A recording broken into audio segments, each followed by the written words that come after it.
अचरा से रहिया बाहर बैसावनवा में शिव के बोलैबे।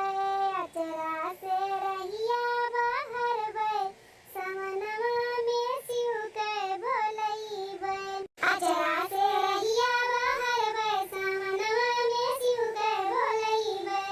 गैया के गोबरा से अंगना लिपौबे। गैया के गोबरा से अंगना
देवघर जाइब हो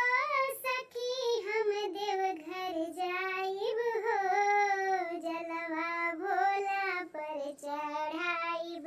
हम देवघर जाइब हो जलवा भोला के चढ़ाइब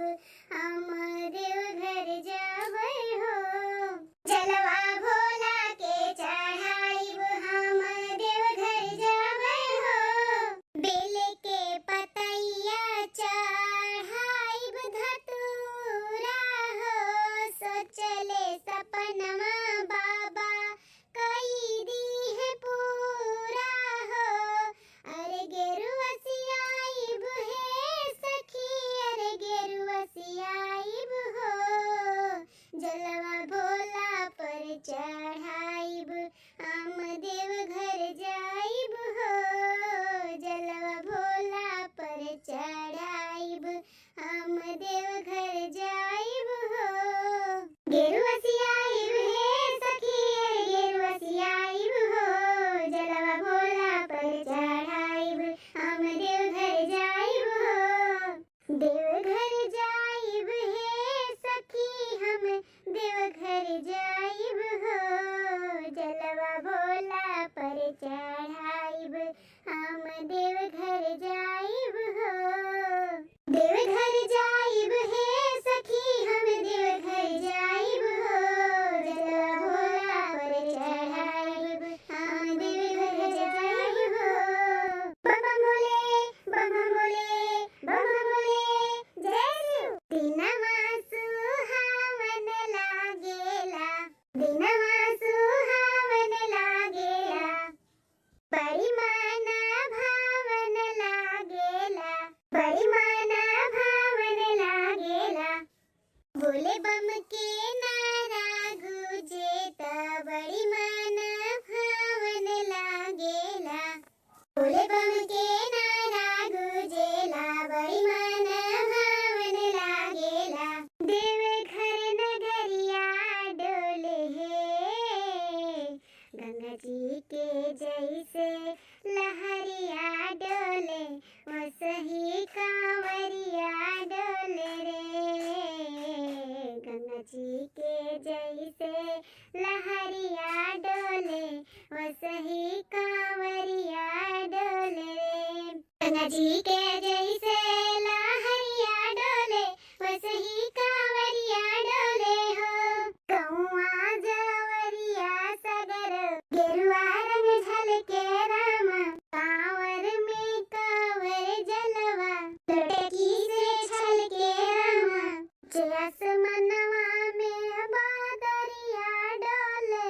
वो सही कांवरिया डोले हो जस मनवा में बादरिया डोले वो सही कांवरिया डोले हो गंगा जी के जैसे लहरिया डोले वो सही कांवरिया डोले हो गंगा जी के